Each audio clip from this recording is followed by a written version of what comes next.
Gold hub తాకట్టులో ఉన్న బంగారాన్ని విడిపించి కొనబడును. అదే రోజు ఆన్లైన్ ధరకు కొని డబ్బులు ఇవ్వబడును. బీఆర్ఎస్ ఎమ్మెల్సీ కల్వకుంట్ల కవిత తిహార్ జైలుకి వెళ్తున్నారు. బిగ్ బ్రేకింగ్ న్యూస్ మనం చూస్తున్నాము. ఎమ్మెల్సీ కల్వకుంట్ల కవిత కస్టడీ ముగిసిన తర్వాత రౌజ్ అవెన్యూ కోర్టుకు వచ్చారు. రౌజ్ అవెన్యూ కోర్టులో వాదనల అనంతరం న్యాయమూర్తి చాలా స్పష్టంగా చెప్పారు. 14 రోజుల పాటు జ్యుడిషియల్ రిమాండ్ విధించారు. ఈ ఏప్రిల్ 9 వరకు జ్యుడిషియల్ రిమాండ్ విధించారు న్యాయమూర్తి. ఎమ్మెల్సీ కవిత తిహార్ జైలుకు బయలుదేరుతున్నారు. ప్రస్తుతం బిగ్ బ్రేకింగ్ న్యూస్ అని చెప్పాలి. కల్వకుంట్ల ఫ్యామిలీ నుంచి, కేసీఆర్ కుటుంబం నుంచి ఆర్థిక నేరారోపణల మీద మనీ లాండరింగ్ కేసులో తిహార్ జైలుకు వెళ్తున్న మొదటి వ్యక్తిగా కల్వకుంట్ల కవిత ఉన్నారు. ముందుగా 7 రోజుల కస్టడీ ముగిసింది. ఆ తర్వాత సరిగా కస్టడీకి సహకరించలేదని చెప్పి మళ్ళొక 3 రోజుల పాటు కస్టడీకి తీసుకున్నారు. కొన్ని కీలకమైన ఆధారాలను కవిత ముందు పెట్టి ప్రశ్నించారు. బలమైన ఆధారాలు సేకరించి ఇవాళ న్యాయమూర్తి ఎదుట వాదనలు చాలా బలంగా వినిపించినట్టుగా తెలుస్తుంది. ఈ నేపథ్యంలో న్యాయమూర్తి స్పష్టంగా చెప్పారు, 14 రోజుల పాటు ఏప్రిల్ 9 వరకు కల్వకుంట్ల కవితకు జ్యుడిషియల్ రిమాండ్ విధించి తిహార్ జైలుకు పంపించాలని స్పష్టమైన ఆదేశాలు ఇచ్చారు. ఇదే సమయంలో కల్వకుంట్ల కవిత మధ్యంతర బెయిల్ కూడా అప్లై చేశారు. ఈ మధ్యంతర బెయిల్ మీద ఏప్రిల్ 1న విచారిస్తామని చెప్పారు. సో ఈ లేటెస్ట్గా ఉన్నటువంటి ఇన్ఫర్మేషన్ మీద మరింత అనాలిసిస్ చేద్దాం. ప్రస్తుతం లైవ్ కాల్లో జాయిన్ అయ్యారు పొలిటికల్ ఎడిటర్ కట్టా కార్తీక్. వారితో ఒకసారి మనం మాట్లాడదాం. కట్టా కార్తీక్, కల్వకుంట్ల కవిత నిజంగా తెలంగాణ సమాజానికి సంబంధించి తెలంగాణ పొలిటికల్లో ఒక బిగ్ బ్రేకింగ్ న్యూస్ అని చెప్పాలి. తిహార్ జైలుకు కల్వకుంట్ల కవిత వెళ్తున్నారు. So already బయలుదేరిపోయారు. సో మొదటి నుంచి విచారణ జరిగిన తీరు కావచ్చు, 2 సంవత్సరాలుగా విచారణ జరుగుతున్న ఢిల్లీ స్కామ్ గురించి ఈ లేటెస్ట్ అప్డేట్ మీద ఏంటి మీ అనాలిసిస్? నిజమే, మీరు చెప్పినట్టు తెలంగాణ రాజకీయాల్లో ఇది పెద్ద బ్రేకింగ్. కేసీఆర్ కుటుంబంలో పెద్ద షాకింగ్. నిజానికి అందరూ ఊహించినట్టే కవిత తిహార్ జైలుకి వెళ్తున్నారు. ఎందుకు ఊహించినట్టే అంటున్నానంటే, ఇప్పటికే ఈ కేసులో చాలా జాప్యం జరిగింది అనేటువంటిది చాలామంది రాజకీయ నాయకుల్లో, విశ్లేషకుల్లో ఉన్నటువంటి అభిప్రాయం. గత 2 సంవత్సరాలుగా ఈ కేసు విచారణ జరుగుతూ ఉంది. కవిత అరెస్టు అప్పుడు ఎప్పుడు అనేటువంటి క్వశ్చన్ మార్క్ ఎప్పటికీ ఉంటూ ఉంది. నిజానికి తెలంగాణ అసెంబ్లీ ఎన్నికల్లో బీజేపీ, బీఆర్ఎస్ ఒకటే అని కాంగ్రెస్ ప్రచారం చేయడానికి కూడా కవిత కేసే ప్రధాన కారణం. గత 2 సంవత్సరాలుగా దీని విచారణ జరుగుతూ ఉంది. సో ఎట్టకేలకు 15వ తారీఖు ఆమె ఇంట్లో సోదా నిర్వహించి సాయంత్రం 5:20 ఆమెను అరెస్ట్ చేయడం జరిగింది. 16వ తారీఖు ఢిల్లీ ట్రయల్ కోర్టు ముందు హాజరుపరచడం జరిగింది. తర్వాత ఆ రోజు వారం రోజుల కస్టడీకి కోర్టు ఈడీకి అప్పచెప్పడం జరిగింది. వారం రోజుల కస్టడీ ముగిసిన తర్వాత కూడా ఇంకొంత విచారణ చేపట్టాల్సి ఉంది. కస్టోడియర్ విచారణకి కావాలని ఈడీ అడగడంతో మరో 3 రోజులు కోర్టు అప్పచెప్పడం జరిగింది. నిజానికి 14 రోజుల పాటు ఈడీ కస్టోడియర్ విచారణ అడిగే అవకాశం ఉన్నప్పటికీ కూడా ఇప్పటికున్న పరిస్థితుల్లో ఇప్పుడు విచారణ చాలని చెప్పేసి ఈడీ కోర్టు ముందు చెప్పడం జరిగింది. సో ఆటోమేటిక్గా డిఫాల్ట్గా తనని జ్యుడిషియల్ రిమాండ్కి తరలించడం జరిగింది. అంటే ఇప్పటికే ఢిల్లీ లిక్కర్ స్కామ్లో నిందితులుగా ఉన్నటువంటి చాలామంది ఉన్నటువంటి జైలు ఏదైతే తిహార్ జైలు ఉందో ఆ తిహార్ జైలుకి కవిత వెళ్ళబోతూ ఉన్నారు. ఆమె వైద్య పరీక్షలు జరిగిన తర్వాత అనంతరం ఆమె తిహార్ జైలుకి వెళ్ళే అవకాశం కనపడతా ఉంది. మొదటిగా జైలుకి వెళ్ళేటప్పుడు కానీ, విచారణకి కస్టడీకి తీసుకునేటప్పుడు కానీ వైద్య పరీక్ష నిర్వహించడం అనేది కామన్. కాబట్టి ఆమె వైద్య పరీక్ష నిర్వహించి ఆమె తిహార్ జైలుకి పంపిస్తారు. మొదటగా 7 రోజుల పాటు విచారించారు. విచారించిన సమయంలో చాలా కీలకమైన ఆధారాలు ముందు పెట్టి ప్రశ్నించినప్పుడు కూడా కవిత గారు, నాకు ఈ కేసుతో సంబంధం లేదు, అసలు ఏం జరిగిందో నాకు తెలియదు, నా మీద నా ఇన్వాల్వ్మెంట్ ఏమీ లేకుండా కూడా మీరు బలవంతంగా ఏదో నిజాలు చెప్పించాలని ప్రయత్నం చేస్తున్నారు, ఇది పూర్తిగా రాజకీయ దురుద్దేశంతో అని చెప్పి ఈడీ అధికారుల ముందు కస్టడీలో అన్నట్టుగా తెలుస్తుంది. తర్వాత కోర్టు బయట ఏం మాట్లాడారో కూడా మనం చూసాం. ఇది మనీ లాండరింగ్ కాదు, ఇది పొలిటికల్ లాండరింగ్ అని చెప్పి ప్రయత్నం చేశారు. సో ఇలాంటి వ్యాఖ్యలు చెప్పడం వెనుక కావచ్చు. ఇప్పుడు కోర్టు నుంచి నేరుగా జైలుకు వెళ్తున్న పరిస్థితుల్లో వాస్తవాలు ప్రజలకు అర్థమైందని భావించాలా? నిజమే, మొదటి నుంచి కవిత వాదన ఒకటే, ఇది పొలిటికల్ ల్యాండరింగ్, కావాలని కక్ష సాధింపుతో కేసు పెట్టారు, కావాలని బీజేపీ ఇబ్బంది పెట్టే ప్రయత్నం చేస్తుందని ఇవాళ కూడా మీడియా ముందు మాట్లాడారు. వాస్తవంగా కస్టోడియల్ విచారణలో ఉన్నప్పుడు కోర్టుల ముందు ఆ మీడియాతో మాట్లాడకూడదు, కానీ మీడియాతో మాట్లాడే ప్రయత్నం చేశారు. మొన్న కూడా మొదటి రోజు కూడా ఆ మీడియాతో మాట్లాడే ప్రయత్నం చేశారు. ఇది కక్ష సాధింపు చర్యగా అభివర్ణించే ప్రయత్నం చేశారు. కానీ ఒకటి క్లియర్గా ఉంది, ఇది కక్ష సాధింపా లేదా అనే పొలిటికల్ వ్యాఖ్యానాలు పక్కన పెడితే ఈ కేసులో కవిత పాత్ర అనేటువంటిది తేలుతూ వస్తుంది. ఆ అరెస్టు చేసే రోజు కూడా ఆమె ఇంట్లో సోదాలు నిర్వహించి కీలకమైన డాక్యుమెంట్లు స్వాధీనం చేసుకుని డైరీ స్వాధీనం చేసుకున్నాకనే ఆమెను అరెస్ట్ చేశారు. అంతకుముందు కూడా వాస్తవానికి కేసుని మీరు జాగ్రత్తగా గమనించండి. ఈ కేసులో మనీష్ సిసోడియా ఎవరైతే ఢిల్లీ లిక్కర్ పాలసీని ఇంప్లిమెంట్ చేశారో ఆ రోజు ఎక్సైజ్ శాఖ మంత్రిగా ఉన్నటువంటి వ్యక్తి మనీష్ సిసోడియా 19 నెలల క్రితమే అరెస్ట్ అయ్యి జైల్లో ఉన్నారు. చాలాసార్లు అప్లై చేసుకున్నారు, బెయిల్కి 30 సార్లు అప్లై చేసుకున్నారు, కానీ బెయిల్ కోర్టు కొట్టేస్తూ వస్తుంది. సో 19 నెలల క్రితం ఆమెని కవితని కేవలం సాక్షిగా మాత్రం విచారణ ఈడీ కానీ సిబిఐ కానీ పిలిచింది. ఆ రోజు కేవలం సాక్షిగా మాత్రమే పరిగణించింది. కానీ దాని తర్వాత కాలంలో ఆధారాలు దొరికిన తర్వాత మాత్రమే ఆమె పాత్రని ఎలివేట్ చేయడం స్టార్ట్ చేశారు. అంటే ఇది మొట్టమొదటే కావాలని రాజకీయ కక్షతో ఆమెను పాత్రధారిగా ఇరికించలేదు. ఆధారాలు దొరికిన తర్వాత ఆమెను పాత్రధారిగా పెట్టడం జరిగింది. ఇంకోటి ఏంటంటే అభిషేక్ బోయినపల్లి కావచ్చు, అరుణ్ పిల్లై కావచ్చు, ఎవరైతే కవిత బినామీలుగా ఉన్నారో వాళ్ళంతా అప్రూవ్గా మారి స్టేట్మెంట్ ఇచ్చారు. రెండోది పార్ట్నర్స్గా ఉన్నటువంటి మాగవంటి రాఘవ లాంటి వాళ్ళు స్టేట్మెంట్స్ ఇచ్చారు. తర్వాత ఇక అప్రూవర్ విషయంలో కూడా అప్రూవర్స్ గా మారిన వాళ్ళు కూడా ఆ విషయం కూడా ప్రస్తావిస్తూ కవిత గారు ఏమంటున్నారు, ఈ అప్రూవర్స్ గా బలవంతంగా మారుస్తున్నారు, భయపెట్టి మారుస్తున్నారు, కస్టడీలో 3rd డిగ్రీ లాంటివి ప్రయోగం చేసి బలవంతంగా వాళ్ళ చేత అప్రూవర్ గా మార్పించి తమకు వ్యతిరేకంగా ఈ స్టేట్మెంట్స్ ఉండే విధంగా ప్రయత్నం జరుగుతుందని చెప్పేసి అంటూ ఉన్నారు. ఎలా చూస్తారు?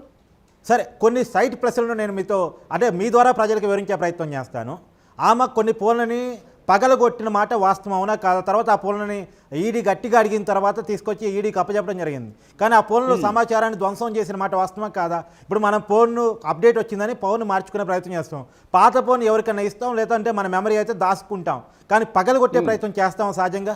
ఆ నేచర్ ఎందుకు ఉంటుంది సహజంగా? అంటేనే ఏదో ఇన్ఫర్మేషన్ దాసే ప్రయత్నం.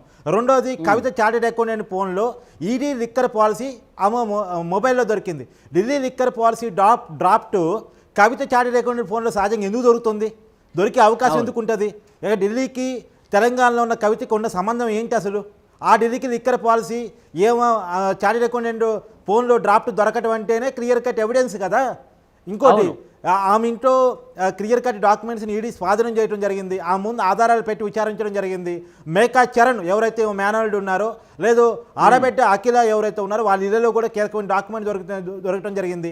రెండోది, ఆ రోజు ఏదైతే ఒక హైదరాబాద్లో ఒక స్టార్ హోటల్లో ఈయన మేనల్డ్ను పంపించి మరి డబ్బులు హవాలా రూపంలో ఆమ్ ఆద్మీ పార్టీ నాయకులు ప్రస్తుతం ఈడీ అధికారులు విచారిస్తున్నట్టుగా తెలుస్తుంది. 100 కోట్ల ముడుపులకు సంబంధించి మేకా శరణే కొంత కీలక పాత్ర పోషించి ఎవరికి డబ్బులు చేరవేయాలో వాళ్ళకి చేర్చినట్టుగా కొన్ని ఆధారాలు కూడా లభ్యమైనట్టుగా తెలుస్తుంది. ప్రస్తుతం మేకా శరణ్ని విచారిస్తున్నట్టుగా తెలుస్తుంది. కార్తీక్, ఇంకోటి ఏంటంటే వీళ్ళు ఏదో భయపెడితేనో ఇంకోటి చేస్తేనో వెంటనే అప్రూవల్గా మారారంటానికి కూడా లేదు. వీళ్ళు కవితకు బాగా కావాల్సినటువంటి వాళ్ళు, కేసీఆర్ ఫ్యామిలీకి చాలా దగ్గర ఉన్నటువంటి వాళ్ళు, పొలిటికల్గా రేపు బీఆర్ఎస్తో ఉపయోగం ఉంది అనుకునేటువంటి వాళ్ళు.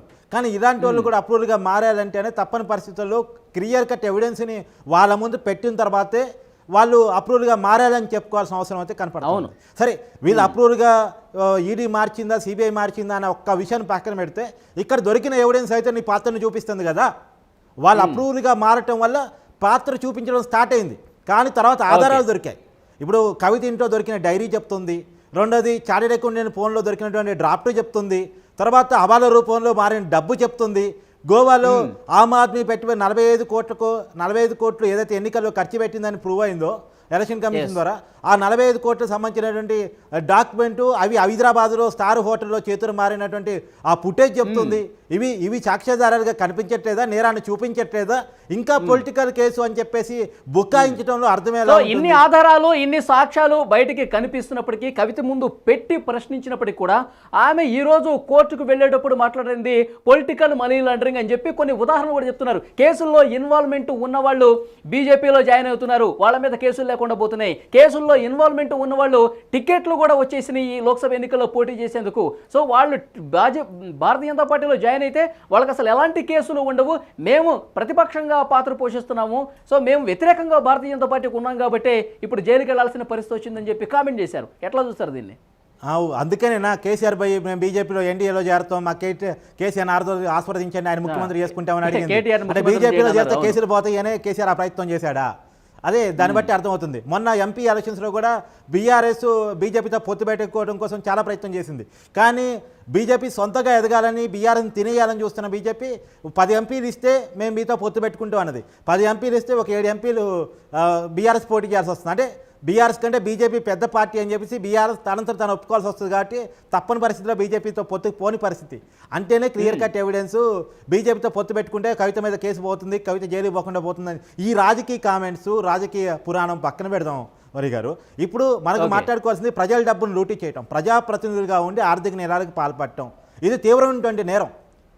ఎందుకంటే సుప్రీంకోర్టు కూడా గతంలో చెప్పింది, ప్రజాధనానికి గుత్తేదారిగా ఉండి ప్రజాధనాన్ని కాపాడాల్సిన పొజిషన్లో ఉండి ప్రజాస్వామ్య వ్యవస్థను రక్షించాల్సిన పొజిషన్లో ఉండి ప్రజాస్వామ్యాన్ని కూనీ చేసి ప్రజాధనాన్ని లూటీ చేసి తినేటువంటిది తీవ్రమైనటువంటి నేరం. రెండోది, ప్రజలకు అనుసంధానమైన పాలసీలు తీసుకొస్తే ప్రజలు హర్షిస్తారు, మళ్ళీ ప్రభుత్వం రావాలని కోరుకుంటారు. ప్రత్యేకించి ఢిల్లీలో ఉన్నటువంటి ఆమ్ ఆద్మీ ప్రభుత్వం వాళ్ళ నినాదమే అవినీతి వ్యతిరేకత. వాళ్ళ నినాదం అన్నా హజారే దీక్ష నుంచి స్టార్ట్ అయింది వాళ్ళ ప్రస్థానం.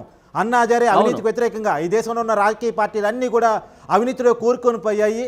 అవినీతికి వ్యతిరేకమైనటువంటి ఒక చట్టం రావాలని చెప్పి అన్నా హజారే దీక్ష చేశాడు. కానీ అదే అవినీతిలో ఆమ్ ఆద్మీ పార్టీ కూరుకొని పోయింది.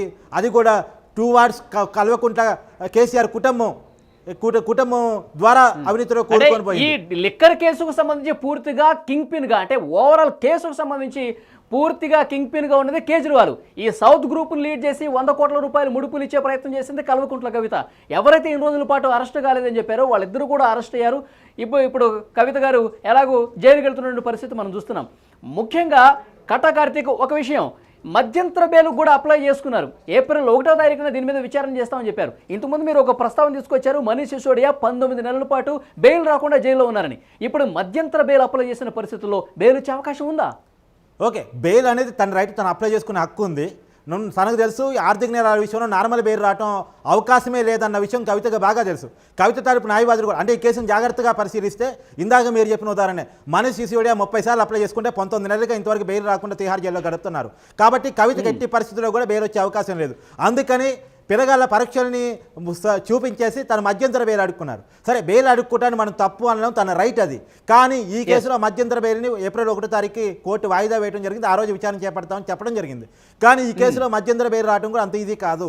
కానీ ఇక్కడే మనం క్లియర్ కట్గా చెప్పుకోవాలి, ఏంటి సాధారణ బెయిలు, ఏంటి మధ్యంతర బెయిలు.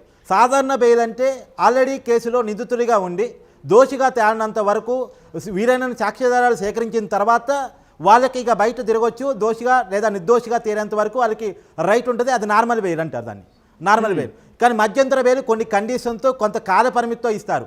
ఇదే కేసులో మొన్న మధ్యన అభిషేక్ బోయినపల్లి వాళ్ళ భార్య అనారోగ్య పరిస్థితిని చూపించి 1 నెల పాటు 4 వారాల పాటు మధ్యంతర బెయిల్ పొందారు.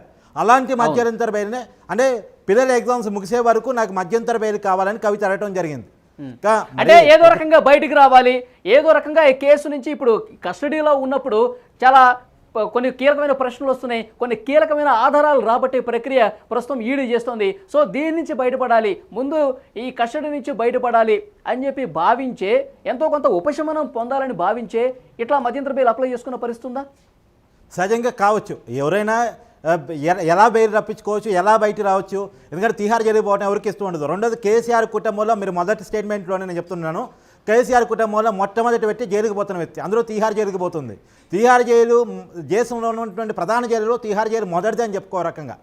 ఇది అత్యంత ఉగ్రవాదులు అలాంటి వాళ్ళు చాలామందిని కూడా తిహార్ జైలుకి తరలిస్తూ ఉంటారు. సరే, వాళ్ళతో వీళ్ళని పోర్చలేము. కానీ ఇది ఆర్థిక నేరాలకు సంబంధించిన కేసు, ఇది కూడా చాలా తీవ్రమైన నేరానికి సంబంధించినటువంటి కేసు.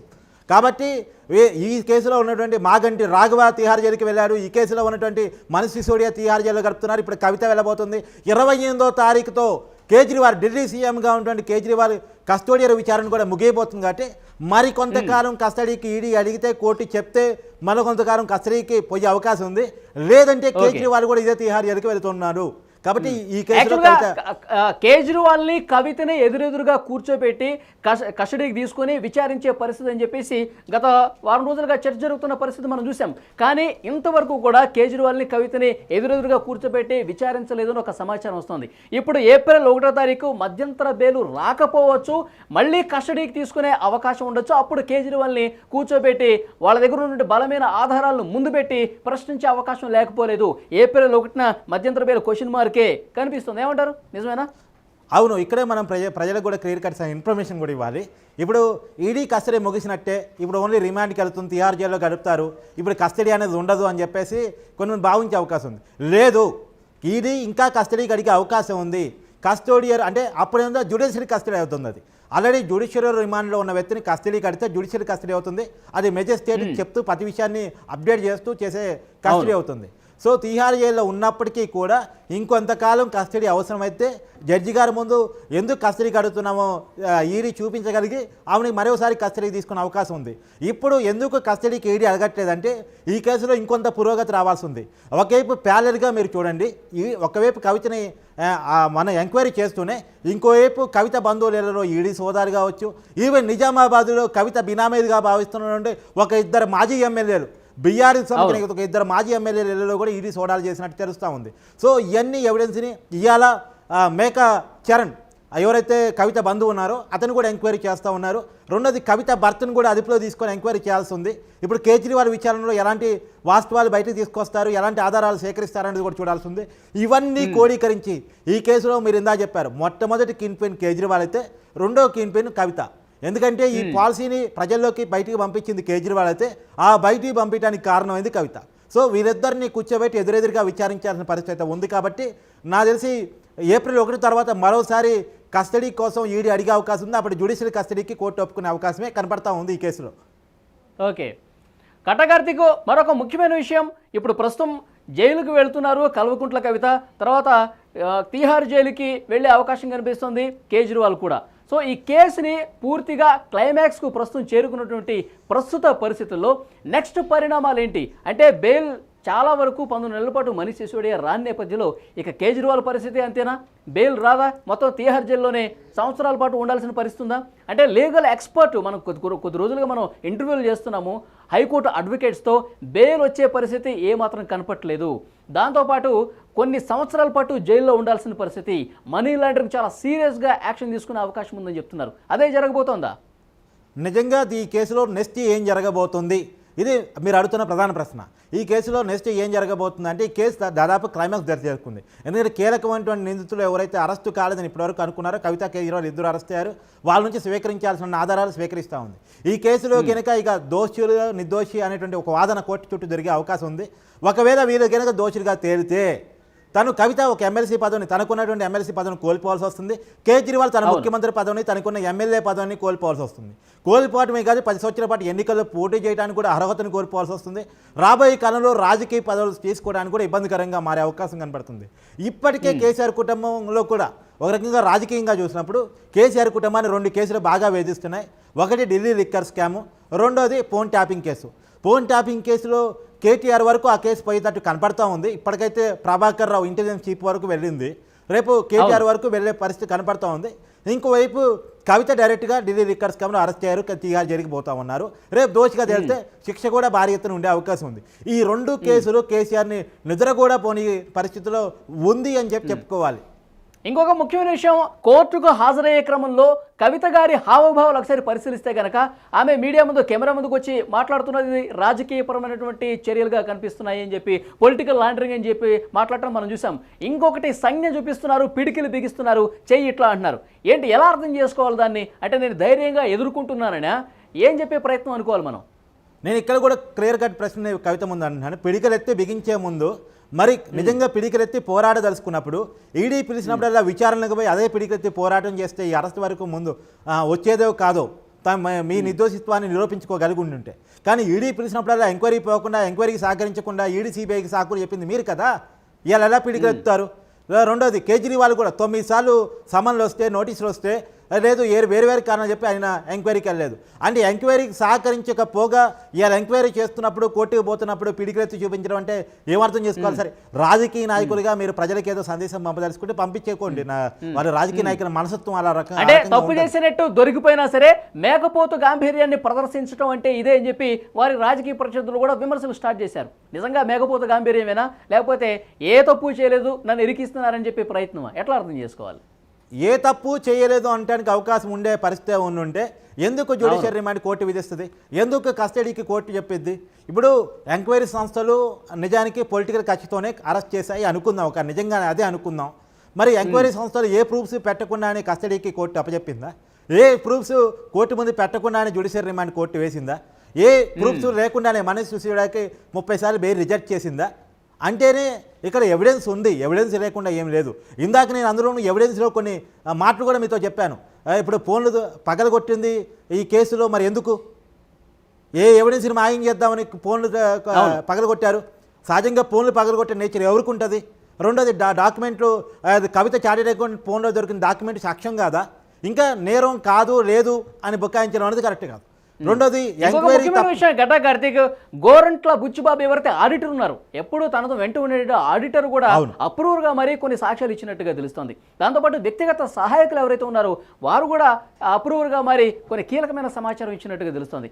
మొత్తం 13 మంది కేసులో సంబంధం ఉన్నటువంటి 13 మంది కవిత గారికి వ్యతిరేకంగా సాక్ష్యాలు చెప్పారు, అప్రూవర్స్గా మారారు.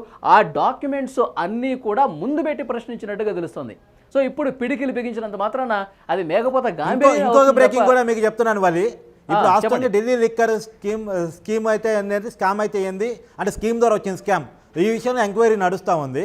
కానీ ఇతర కేసులు కూడా కవిత మీద నమోదు కాబోతున్నాయి. ఈ ఎంక్వైరీలో కవిత ఇంట్లో దొరికిన సోదాల్లో ఆ డైరీలో చాలా కీలకమైన ఇన్ఫర్మేషన్స్ దొరికాయి. దానికి సంబంధించిన ఈడీ ఎంక్వైరీ జరుగుతుంది. వాస్తవానికి ఢిల్లీ లిక్కర్ స్కామ్ గురించే కాదు, కవిత ఇళ్లలో లేదా ఆ వ్యాపారాల్లో బినామీల్లో ఇప్పుడు ఎందుకు నిజామాబాద్లో 2 ఎమ్మెల్యేల ఇళ్లలో రైడ్స్ జరిగాయి, తర్వాత బంధువుల ఇళ్లలో, ఆడపడుచు ఇళ్లలో, తర్వాత మేనల్డ్ ఇంట్లో ఎందుకు రైడ్స్ జరిగాయి, ఇతర బినామీల ఇళ్లలో ఎందుకు రైడ్స్ జరిగాయి అంటే కేవలం ఢిల్లీ లిక్కర్ స్కామ్ మీద మాత్రమే కాదు, ఇతర కేసుల్లో ప్రాథమిక ఆధారాన్ని సంపాదించే పనిలో ఈడీ ఉంది. ఈ కేసులో రేపు పొద్దున ఒకవేళ బెయిల్ వచ్చినా సరే ఇతర కేసులు కవిత మీద రాబోతా ఉన్నాయి. ఇతర అదే గత 10 దశాబ్ద కాలంగా అధికారంలో ఉన్నటువంటి బీఆర్ఎస్ గవర్నమెంట్లో కీలకంగా ఒకప్పుడు 2014 నుంచి 19 వరకు ఎంపీగా, తర్వాత ఎమ్మెల్సీగా ఉన్నటువంటి కవిత కేసీఆర్ కూతురుగా అంటే సీఎం కూతురుగా తనకి అనేక ఆర్థిక నేరాలకు పాల్పడ్డారు. ఈ లిక్కర్ స్కామ్ అనేది దాంట్లో ఒకటి మాత్రమే. ఇతర ఆర్థిక నేరాలకు సంబంధించిన కేసులు అనుమానం కట్టా కార్తీక్, ఢిల్లీ లిక్కర్ స్కామ్ లో సౌత్ గ్రూప్ గా ఏర్పడి కింగ్ పిన్ గా వ్యవహరించి 100 కోట్ల ముడుపులు ఆమ్ ఆద్మీ పార్టీకి ఇచ్చారు, తమకు అనుకూలంగా పాలసీ మార్చినందుకు అని చెప్పేసి ఇది ప్రధాన అభియోగం. దీనికి సంబంధించిన కీలక ఆధారాలు ఒకటి ఉన్నాయి. ఇప్పుడు ఢిల్లీ సీఎం అరవింద్ కేజ్రీవాల్ అంటే పాలసీని ఆయన డైరెక్షన్లోనే జరిగింది. ఢిల్లీ సీఎం అరవింద్ కేజ్రీవాల్ కవిత గారిని అసలు ఏం చూసి సౌత్ గ్రూప్ గా కింగ్ పిన్ గా ఉండే అవకాశం ఇస్తారు? 100 కోట్ల రూపాయలు ఇటు నుంచి పోయినాయి. ముఖ్యమంత్రిగా కేసీఆర్ గారు ఉన్నప్పుడు ఆయన్ని చూసే కదా. కవిత గారు అంటే కేసీఆర్ లేకపోతే కవిత గారికి ఏం చూసి 100 కోట్ల రూపాయలు తీసుకుంటారు? సౌత్ గ్రూప్ గా ఏర్పడి కీలకంగా వ్యవహరించిందంటే కేసీఆర్ లేకపోతే ఇది జరిగేదా? కేసీఆర్ ఆదేశాలు లేకపోతే ఇదంతా ఈ తతంగం అంతా జరిగేదా? కేజ్రీవాల్ కేసీఆర్ని చూసి కాకపోతే ఓన్లీ కవిత గారిని చూసి ఏ విధంగా ఈ అవకాశం కల్పించారు? ఇది ప్రధానమైనటువంటి ప్రశ్న. నేను మొదటి నుంచి ప్రశ్నిస్తూ ఉన్నాను. హూ ఈజ్ కవిత? కేసీఆర్ కూతురుగా మాత్రమే కవితతో ఆమ్ ఆద్మీ పార్టీ ఒప్పందాలు చేసుకునే అవకాశం ఉంది. కేసీఆర్ కన్సర్న్లో కేసీఆర్ నోటీసులో లేకుండా ఢిల్లీ లిక్కర్ స్కామ్ పరిపడే అవకాశమే లేదు. మరెందుకు కేసీఆర్ పేరును స్కిప్ చేస్తూ ఉన్నారు? కేసీఆర్ తెలియకుండా ఆమ్ ఆద్మీ పార్టీ ఢిల్లీలో ఉన్నటువంటి ప్రభుత్వం కవితతో ఒప్పందం కుదుర్చుకున్న ఈ దేశంలో ఏ ఎంపీ లేనట్టు, ఇంకెవరికి అవకాశం లేనట్టు. రెండోది, ఈ మొత్తం సౌత్ గ్రూప్లో కవిత మాత్రమే బయట ఉండి అని మాగంటి రాఘవ, మాగంటి శ్రీనివాసరెడ్డి వీళ్ళంతా, మాగంటి శ్రీనివాసరెడ్డి కూడా ఎంపీ, శరత్ చంద్రారెడ్డి కూడా ఒక ఎంపీకి, వైసీపీ పార్టీలో కీలకమైన నాయకుడు విజయసాయిరెడ్డికి అల్లుడు. కానీ కవిత మాత్రమే బయట ఉంది, తన బినామీ ద్వారా వ్యాపారం నడిపించగలిగారు, అన్నీ తానే లీడ్ ఎలా చేయగలిగారు. మాగుంట శ్రీనివాసరెడ్డి కేజ్రీవాల్ దగ్గర పోయి మేము ఈ ఢిల్లీ లిక్కర్ పాలసీలో పాల్గొంటా ఉన్నప్పుడు మీరు మేడంతో మాట్లాడిందని కవిత పేరును ఉచ్చరించాడు అంటేనే, మేడం అని అంటే ఆమెను కిన్పిన్ చేశాడు అంటేనే కేసీఆర్ కుటుంబాన్ని అంటే కేసీఆర్ని దృష్టిలో పెట్టుకుని ఆమెను మెయిన్ లీడ్ చేశారు. లేకపోతే కవిత చార్టెడ్ అకౌంటెంట్ ఫోన్లో డ్రాఫ్ట్ దొరకటమైంది, ఆ డ్రాఫ్ట్ పాలసీగా మీకు కాటమైంది అంటేనే ఇక్కడ కేసీఆర్ పాత్ర. ఒకటి గుర్తుపెట్టుకోండి, ఏ నేరంలోనైనా ఏమైనా క్రిమినల్ అయినా సివిల్ అయినా, ఎగ్జాంపుల్ కత్తితో పొడిచినోడిదే తప్పు కాదు, కత్తి ఇచ్చినోడిది తప్పు, చూస్తూ నిలబడ్డోడిది తప్పు. ఇప్పుడు కేసీఆర్ ఒకటి నేరాన్ని ప్రోత్సహించినోడని అయి ఉండాలి, నేరం తెలిసి కామ్గా ఉన్నోడన్న అయి ఉండాలి. మరి కేసీఆర్ పేరు ఈ కేసులో ఎందుకని చేయలేదు అనేటువంటిది కూడా చాలా పెద్ద అనుమానం. ఈ అనుమానాన్ని నేను మాత్రమే మొదటి నుంచి లేవనెత్తా ఉన్నాను. కేసీఆర్కి తెలవకుండానే కవితతో ఢిల్లీ లిక్కర్ వ్యాపారం ఈ కేజ్రీవాల్ గవర్నమెంట్ నడిపించిందా? ఆమ్ ఆద్మీ పార్టీ 100 కోట్ల రూపాయలని హవాలా రూపంలో కేసీఆర్ తెలియకుండానే తీసుకుందా? కవితతో ఒప్పందం చేసుకోవాల్సిన అవసరం కేసీఆర్ తెలియకుండానే జరిగిందా? ఖచ్చితంగా అవకాశమే లేదు. తను కేసీఆర్ కూతురుగా, బీఆర్ఎస్ ఎంపీగా మాత్రమే తనకు ఒక పేరు ప్రతిష్టలు ఉన్నాయి. నెక్స్ట్ కేజ్రీవాల్ కూడా తీహార్ జైలుకైనా కస్టడీ ముగిసిన తర్వాత ప్రస్తుత పరిణామాలు అదే సూచన కనిపిస్తున్నాయి అనుకోవాలా?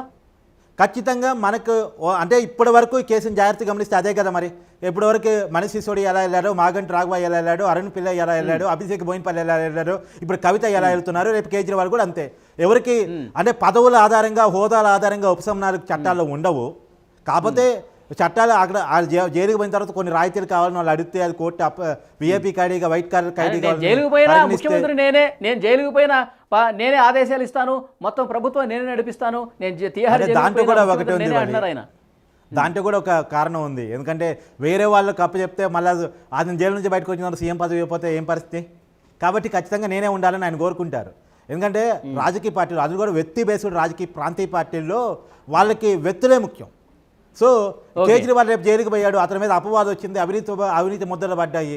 రేపు కొత్తగా వచ్చే ముఖ్యమంత్రి నువ్వు అవినీతి పరుడివి, నీ వల్ల మా పార్టీకి బ్యాన్ నేమ్ వస్తుంది కాబట్టి నేను ప్రెసిడెంట్గా తొలగేసేస్తున్నావు, ముఖ్యమంత్రిగా తొలగించేస్తున్నాను, ఇక నేనే ముఖ్యమంత్రిగా కంటిన్యూ అవుతానని కొత్త వ్యక్తి ఎవరన్నా అంటే పార్టీలో తిరుగుబాటు ఎదురైతే ఏది పరిస్థితి? అతను జైలు పోతే పార్టీలో తిరుగుబాటుకి బీజేపీ ప్లాన్ చేసిందని కూడా కేజ్రీవాల్ భయం. తన ముఖ్యమంత్రి పదవికి రాజీనామా చేస్తే కొత్త వ్యక్తిని ముఖ్యమంత్రిగా పెడితే అతను బీజేపీ చేతుల్లోకి, బీజేపీ కమందాస్తాల్లోకి వెళ్తే బీజేపీ కొత్త రాజకీయం చేసేసి అతన్ని ఇప్పుడు పన్నీర్ సెల్వం వర్సెస్ ఆ కేసులో అదే జరిగింది తమిళనాడు రాజకీయాల్లో. జయలలిత చనిపోయిన తర్వాత శశికళ వర్సెస్ పన్నీర్ సెల్వం అదే జరిగింది కదా. పళనిస్వామిని తనే శశికళనే సీఎంగా ప్రపోజ్ చేస్తే ఆ పళనిస్వామి శశికళ మీద తిరగబడ్డాడు బీజేపీ అండ చూసుకొని. రేపు కేజ్రీవాల్ ఎవరన్నా సీఎంగా పెట్టిపోయాడు అనుకో, జైలు నుంచి బయటకు వచ్చిన తయారవుతాడేమో కావచ్చు. ఆ భయాన్నే కేజ్రీవాల్ వ్యక్తం చేస్తున్నాడు. అందుకే వేరే వాళ్ళని సీఎంగా పెట్టడానికి ఒప్పుకోవట్లేదు. ఒక న్యూస్ మాత్రం వస్తుంది, కేజ్రీవాల్ తను తప్పుకోవాల్సి వస్తే తన భార్యను సీఎంగా పెట్టబోతున్నాడని. ఎందుకంటే జైలు నుంచి పరిపాలన కొనసాగించడం అనేది అసాధ్యమైన విషయం. ఆడ కమ్యూనికేషన్స్ ఉండవు, జైలు నుంచి ఎలాంటి కమ్యూనికేషన్స్ బయట. ముఖ్యమంత్రి హోదాలో అరెస్ట్ అయిన మొదటి వ్యక్తిగా కేజ్రీవాల్ ఉన్నారు. తీహార్ జైలుకి వెళ్ళినా నేనే పాలన చేస్తా అంటే తీహార్ సాధ్యమయ్యే పని కాదు. ముఖ్యమంత్రిగా ఉండటం కూడా అది ఈయనకే రికార్డేమో, ఈయనకే సాధ్యం అది. అది ఎట్లా సాధ్యమవుతుంది? ఇవాళ ఇప్పుడు బయట ఉన్నటువంటి అధికారులు ముఖ్యమంత్రితో ఎలా టచ్లోకి వస్తారు? జరుగుతున్న అప్డేట్స్ని ఎలా వివరిస్తారు?